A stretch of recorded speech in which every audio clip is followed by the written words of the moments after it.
Chapter 23.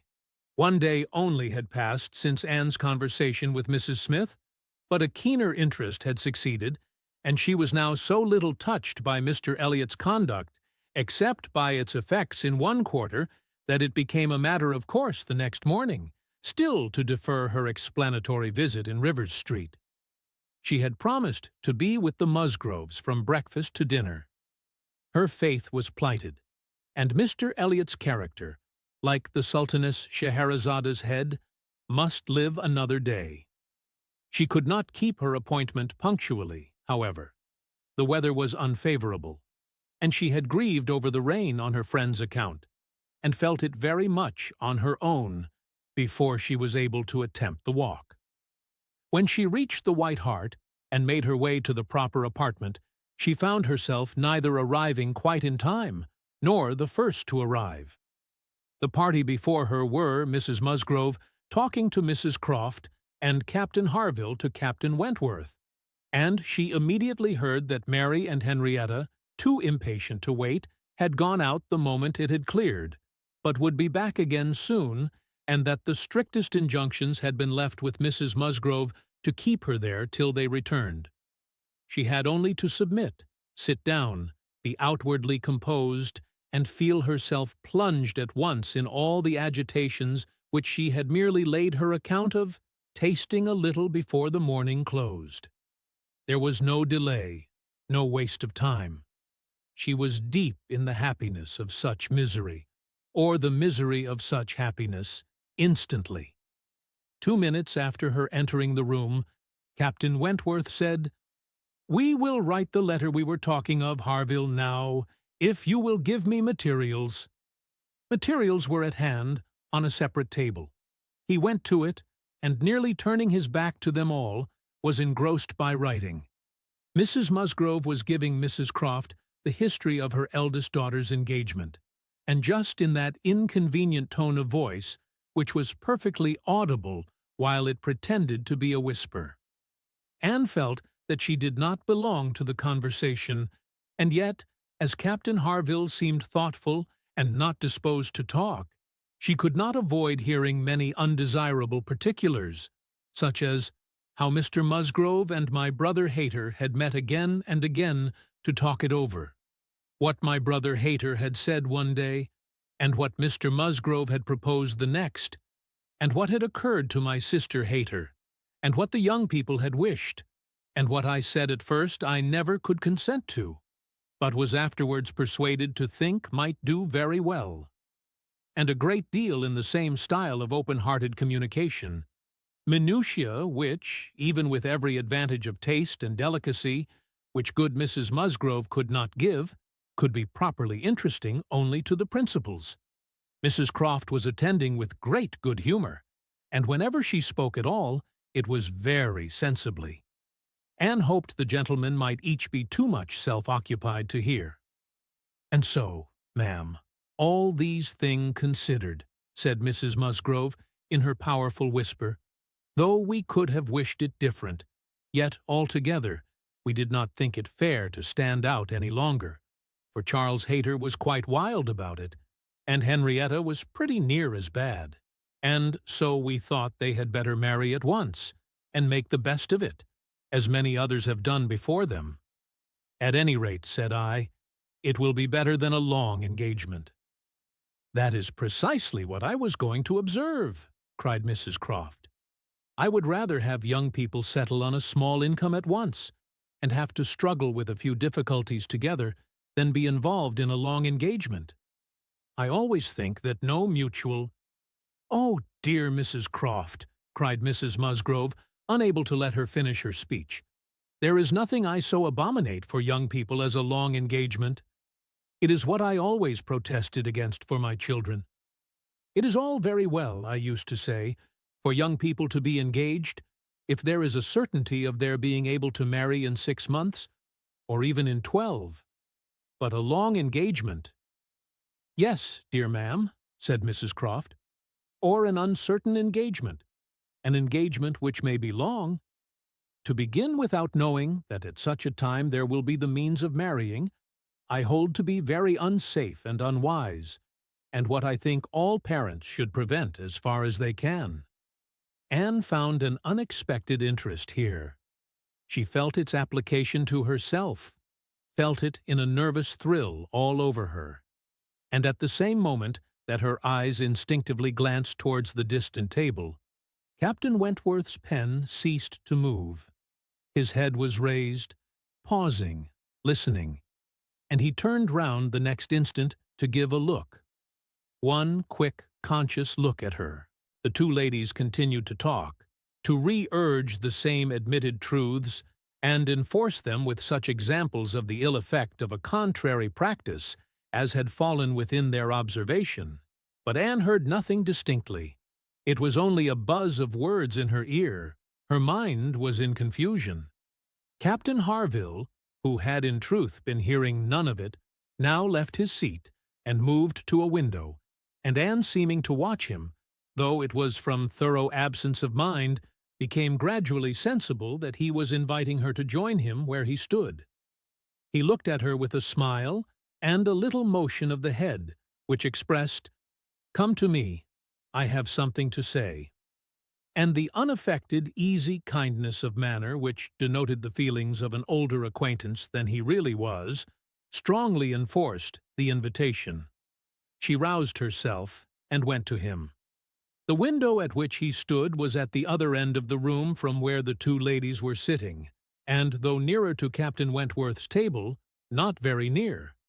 As she joined him, Captain Harville's countenance reassumed the serious, thoughtful expression which seemed its natural character. "Look here," said he, unfolding a parcel in his hand and displaying a small miniature painting. "Do you know who that is?" "Certainly. Captain Benwick." "Yes, and you may guess who it is for. But," in a deep tone, "it was not done for her. Miss Elliot, do you remember our walking together at Lyme and grieving for him? I little thought then, but no matter. This was drawn at the Cape. He met with a clever young German artist at the Cape, and in compliance with a promise to my poor sister, sat to him and was bringing it home for her. And I have now the charge of getting it properly set for another. It was a commission to me, but who else was there to employ? I hope I can allow for him. I am not sorry, indeed, to make it over to another. He undertakes it," looking towards Captain Wentworth. "He is writing about it now." And with a quivering lip he wound up the whole by adding, "Poor Fanny! She would not have forgotten him so soon." "No," replied Anne, in a low, feeling voice, "that I can easily believe. It was not in her nature. She doted on him. It would not be the nature of any woman who truly loved." Captain Harville smiled, as much as to say, "Do you claim that for your sex?" And she answered the question, smiling also, "Yes, we certainly do not forget you as soon as you forget us. It is, perhaps, our fate rather than our merit. We cannot help ourselves. We live at home, quiet, confined, and our feelings prey upon us. You are forced on exertion. You have always a profession, pursuits, business of some sort or other, to take you back into the world immediately, and continual occupation and change soon weaken impressions. Granting your assertion that the world does all this so soon for men, which, however, I do not think I shall grant, it does not apply to Benwick. He has not been forced upon any exertion. The peace turned him on shore at the very moment, and he has been living with us, in our little family circle, ever since." "True," said Anne, "very true. I did not recollect. But what shall we say now, Captain Harville? If the change be not from outward circumstances, it must be from within. It must be nature, man's nature, which has done the business for Captain Benwick. No, no, it is not man's nature. I will not allow it to be more man's nature than woman's to be inconstant and forget those they do love or have loved. I believe the reverse. I believe in a true analogy between our bodily frames and our mental, and that as our bodies are the strongest, so are our feelings, capable of bearing most rough usage and riding out the heaviest weather. Your feelings may be the strongest, replied Anne, but the same spirit of analogy will authorize me to assert that ours are the most tender. Man is more robust than woman, but he is not longer lived, which exactly explains my view of the nature of their attachments. Nay, it would be too hard upon you if it were otherwise. You have difficulties and privations and dangers enough to struggle with. You are always laboring and toiling, exposed to every risk and hardship. Your home, country, friends, all quitted. Neither time, nor health, nor life to be called your own. It would be hard indeed, with a faltering voice, if woman's feelings were to be added to all this. We shall never agree upon this question, Captain Harville was beginning to say, when a slight noise called their attention to Captain Wentworth's hitherto perfectly quiet division of the room. It was nothing more than that his pen had fallen down, but Anne was startled at finding him nearer than she had supposed, and half inclined to suspect that the pen had only fallen because he had been occupied by them, striving to catch sounds which yet she did not think he could have caught. "Have you finished your letter?" said Captain Harville. "Not quite. A few lines more. I shall have done in 5 minutes. There is no hurry on my side. I am only ready whenever you are. I am in very good anchorage here," smiling at Anne, "well supplied, and want for nothing. No hurry for a signal at all. Well, Miss Elliot," lowering his voice, "as I was saying, we shall never agree, I suppose, upon this point. No man and woman would, probably. But let me observe that all histories are against you, all stories, prose, and verse. If I had such a memory as Benwick, I could bring you 50 quotations in a moment on my side the argument, and I do not think I ever opened a book in my life which had not something to say upon woman's inconstancy. Songs and proverbs all talk of woman's fickleness. But perhaps you will say, these were all written by men. Perhaps I shall. Yes, yes, if you please. No reference to examples in books. Men have had every advantage of us in telling their own story. Education has been theirs in so much higher a degree. The pen has been in their hands. I will not allow books to prove anything. But how shall we prove anything? We never shall. We never can expect to prove anything upon such a point. It is a difference of opinion which does not admit of proof. We each begin, probably, with a little bias towards our own sex, and upon that bias build every circumstance in favor of it which has occurred within our own circle. Many of which circumstances, perhaps those very cases which strike us the most, may be precisely such as cannot be brought forward without betraying a confidence, or in some respect saying what should not be said. "Ah!" cried Captain Harville, in a tone of strong feeling, "if I could but make you comprehend what a man suffers when he takes a last look at his wife and children, and watches the boat that he has sent them off in, as long as it is in sight, and then turns away and says, 'God knows whether we ever meet again,' and then, if I could convey to you the glow of his soul when he does see them again. When, coming back after a 12-month's absence perhaps, and obliged to put into another port, he calculates how soon it be possible to get them there, pretending to deceive himself and saying, 'They cannot be here till such a day,' but all the while hoping for them 12 hours sooner, and seeing them arrive at last, as if heaven had given them wings, by many hours sooner still. If I could explain to you all this, and all that a man can bear and do, and glories to do, for the sake of these treasures of his existence, I speak, you know, only of such men as have hearts," pressing his own with emotion. "Oh," cried Anne eagerly, "I hope I do justice to all that is felt by you. and by those who resemble you. God forbid that I should undervalue the warm and faithful feelings of any of my fellow creatures. I should deserve utter contempt if I dared to suppose that true attachment and constancy were known only by woman. No, I believe you capable of everything great and good in your married lives. I believe you equal to every important exertion and to every domestic forbearance, so long as, if I may be allowed the expression, so long as you have an object.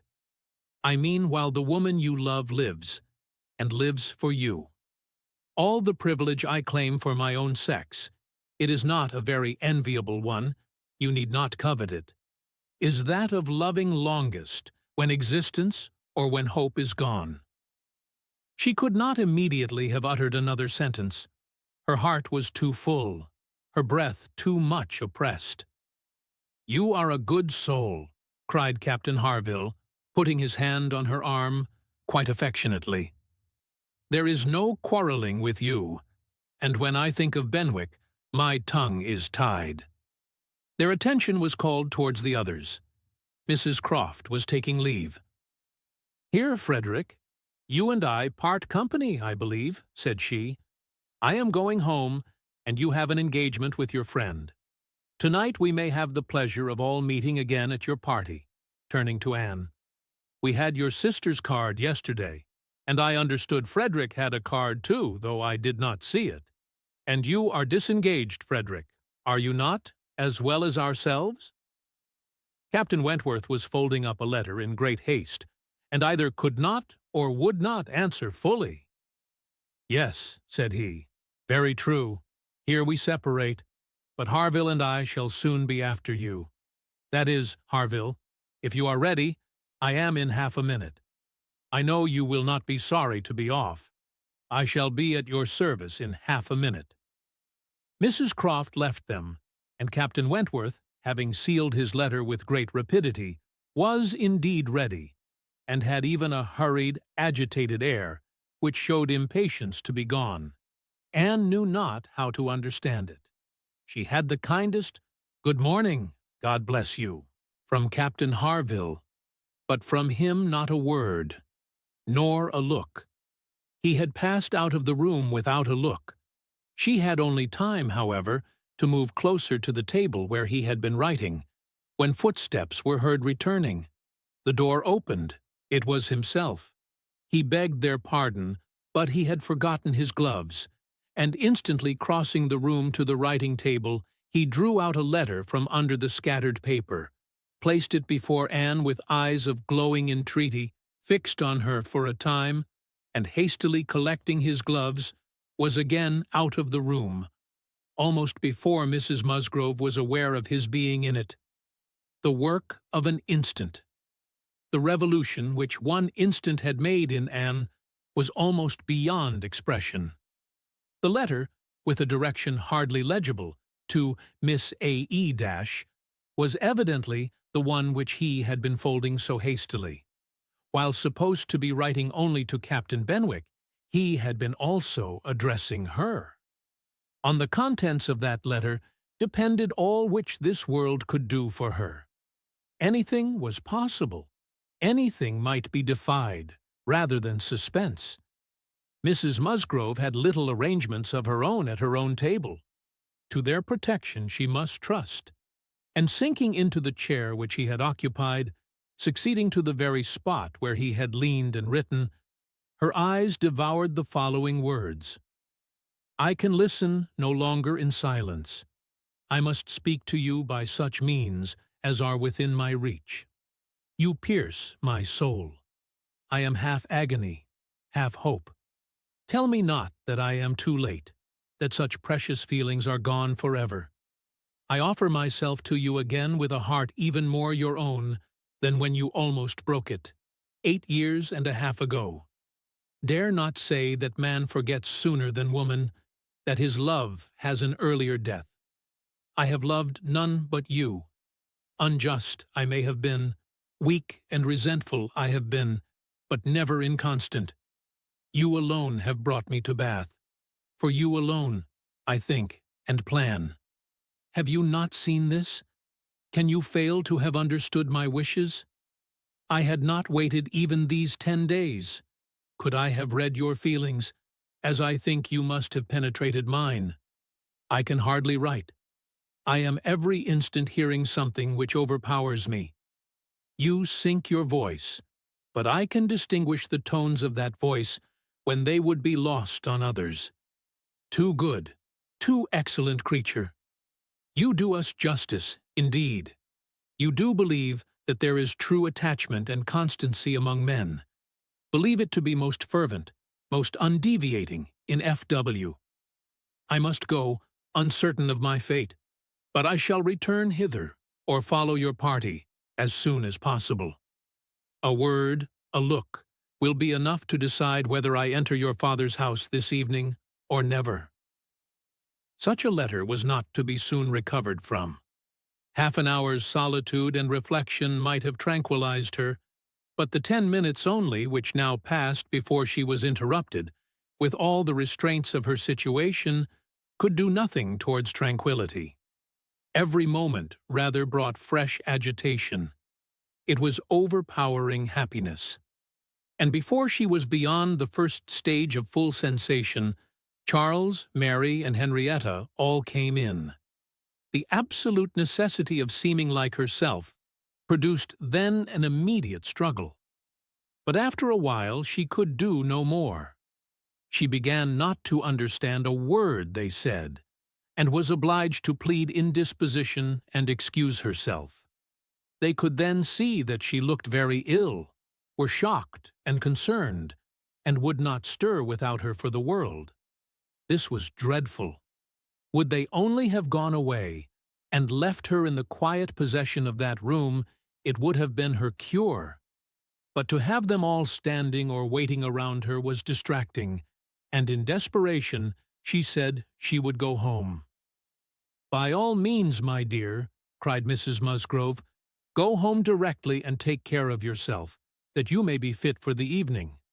I wish Sarah was here to doctor you, but I am no doctor myself. Charles, ring and order a chair. She must not walk. But the chair would never do. Worse than all, to lose the possibility of speaking 2 words to Captain Wentworth in the course of her quiet, solitary progress up the town, and she felt almost certain of meeting him, could not be borne. The chair was earnestly protested against, and Mrs. Musgrove, who thought only of one sort of illness, having assured herself with some anxiety that there had been no fall in the case, that Anne had not at any time lately slipped down and got a blow on her head, that she was perfectly convinced of having had no fall, could part with her cheerfully, and depend on finding her better at night. Anxious to omit no possible precaution, Anne struggled and said, "I am afraid, ma'am, that it is not perfectly understood. Pray be so good as to mention to the other gentlemen that we hope to see your whole party this evening. I am afraid there had been some mistake, and I wish you particularly to assure Captain Harville and Captain Wentworth that we hope to see them both." "Oh, my dear, it is quite understood. I give you my word. Captain Harville has no thought but of going." "Do you think so? But I am afraid, and I should be so very sorry. Will you promise me to mention it when you see them again? You will see them both this morning, I dare say. Do promise me." "To be sure I will, if you wish it. Charles, if you see Captain Harville anywhere, remember to give Miss Anne's message. But indeed, my dear, you need not be uneasy. Captain Harville holds himself quite engaged. I'll answer for it. And Captain Wentworth the same, I dare say." Anne could do no more, but her heart prophesied some mischance to damp the perfection of her felicity. It could not be very lasting, however. Even if he did not come to Camden Place himself, it would be in her power to send an intelligible sentence by Captain Harville. Another momentary vexation occurred. Charles, in his real concern and good nature, would go home with her. There was no preventing him. This was almost cruel. But she could not be long ungrateful. He was sacrificing an engagement at a gunsmith's to be of use to her, and she set off with him with no feeling but gratitude apparent.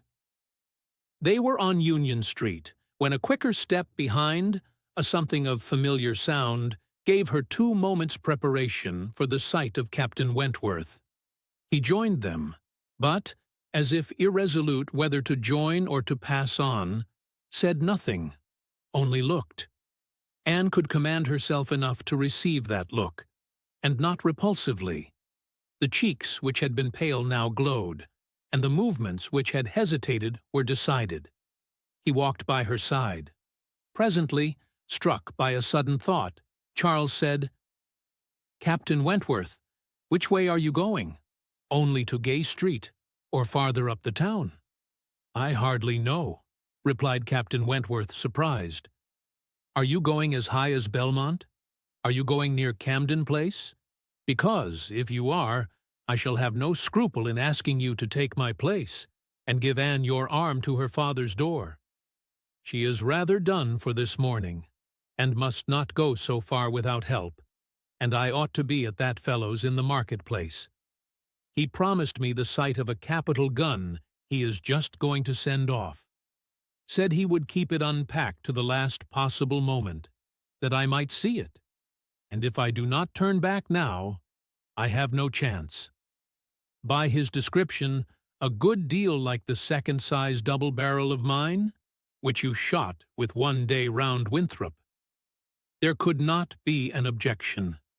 There could be only the most proper alacrity, a most obliging compliance for public view, and smiles reined in, and spirits dancing in private rapture. In half a minute, Charles was at the bottom of Union Street again, and the other 2 proceeding together. And soon words enough had passed between them to decide their direction towards the comparatively quiet and retired gravel walk, where the power of conversation would make the present hour a blessing indeed, and prepare it for all the immortality which the happiest recollections of their own future lives could bestow. There they exchanged again those feelings and those promises which had once before seemed to secure everything, but which had been followed by so many, many years of division and estrangement. There they returned again into the past, more exquisitely happy, perhaps, in their reunion than when it had been first projected, more tender, more tried, more fixed in a knowledge of each other's character, truth, and attachment, more equal to act, more justified in acting. And there, as they slowly paced the gradual ascent, heedless of every group around them, seeing neither sauntering politicians, bustling housekeepers, flirting girls, nor nursery maids and children, they could indulge in those retrospections and acknowledgments, and especially in those explanations of what had directly preceded the present moment, which were so poignant and so ceaseless in interest. All the little variations of the last week were gone through, and of yesterday and today there could scarcely be an end. She had not mistaken him. Jealousy of Mr. Elliot had been the retarding weight, the doubt, the torment. That had begun to operate in the very hour of first meeting her in Bath. That had returned after a short suspension to ruin the concert, and that had influenced him in everything he had said and done, or omitted to say and do, in the last 24 hours. It had been gradually yielding to the better hopes which her looks, or words, or actions occasionally encouraged. It had been vanquished at last by those sentiments and those tones which had reached him while she talked with Captain Harville, and under the irresistible governance of which he had seized a sheet of paper, and poured out his feelings. Of what he had then written, nothing was to be retracted or qualified. He persisted in having loved none but her. She had never been supplanted. He never even believed himself to see her equal. Thus much, indeed, he was obliged to acknowledge, that he had been constant unconsciously, nay, unintentionally, that he had meant to forget her, and believed it to be done. He had imagined himself indifferent when he had only been angry, and he had been unjust to her merits because he had been a sufferer from them. Her character was now fixed on his mind as perfection itself, maintaining the loveliest medium of fortitude and gentleness. But he was obliged to acknowledge that only at Uppercross had he learnt to do her justice, and only at Lyme had he begun to understand himself. At Lyme he had received lessons of more than one sort. The passing admiration of Mr. Elliot had at least roused him, and the scenes on the Cobb and at Captain Harville's had fixed her superiority. In his preceding attempts to attach himself to Louisa Musgrove, the attempts of angry pride, he protested that he had forever felt it to be impossible, that he had not cared, could not care, for Louisa. Though till that day, till the leisure for reflection which followed it, he had not understood the perfect excellence of the mind with which Louisa's could so ill bear a comparison, or the perfect unrivalled hold it possessed over his own.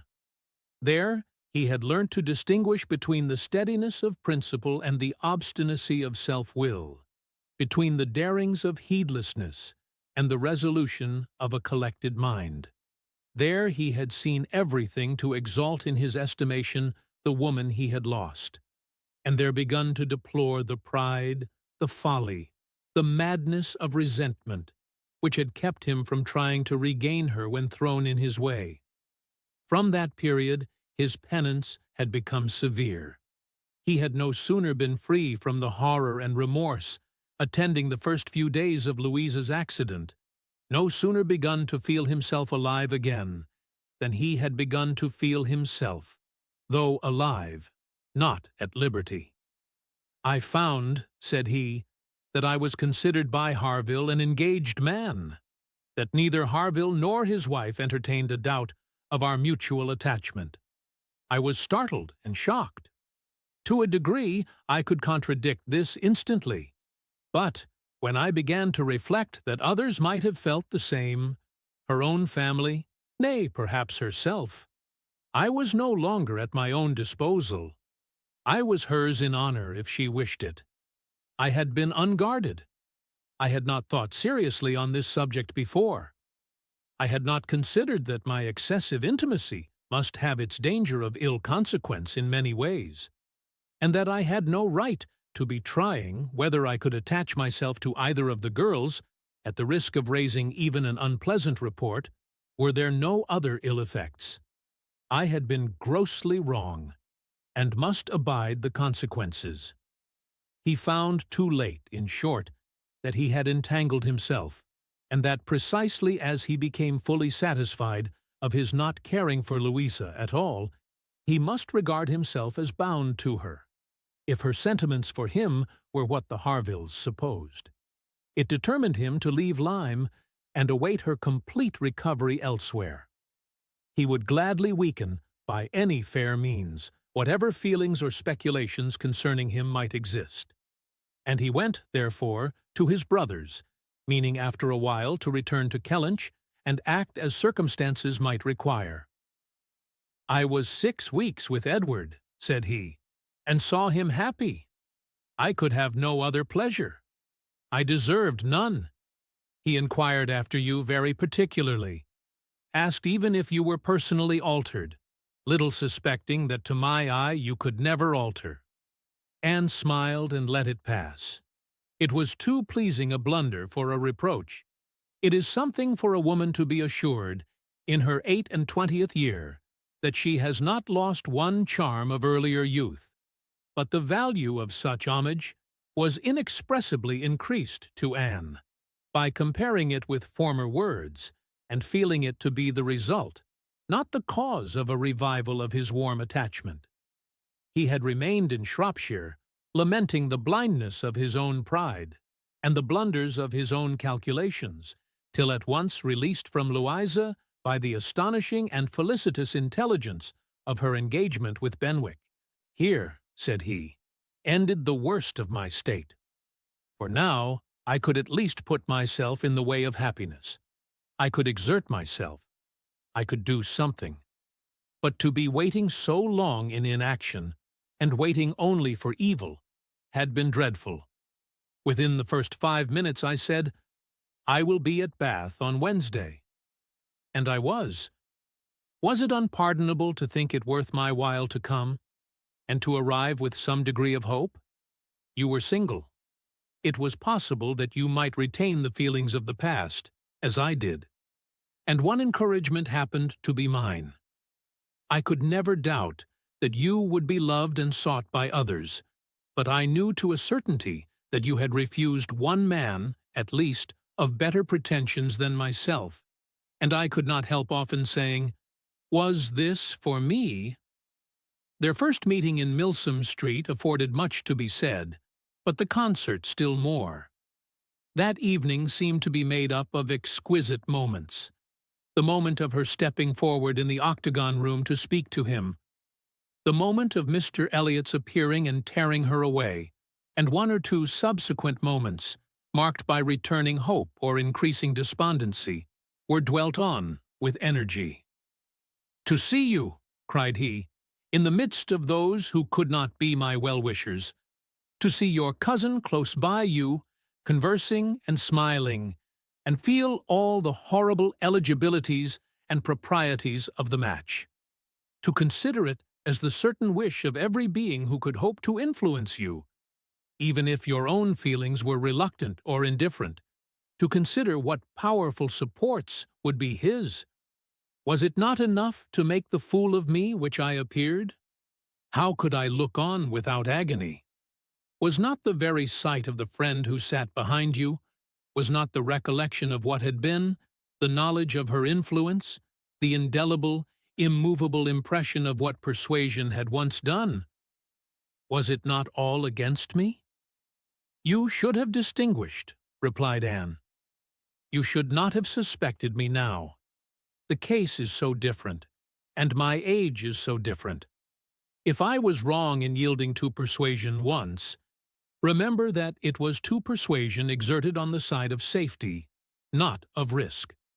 When I yielded, I thought it was to duty, but no duty could be called in aid here. In marrying a man indifferent to me, all risk would have been incurred, and all duty violated." "Perhaps I ought to have reasoned thus," he replied, "but I could not. I could not derive benefit from the late knowledge I had acquired of your character. I could not bring it into play.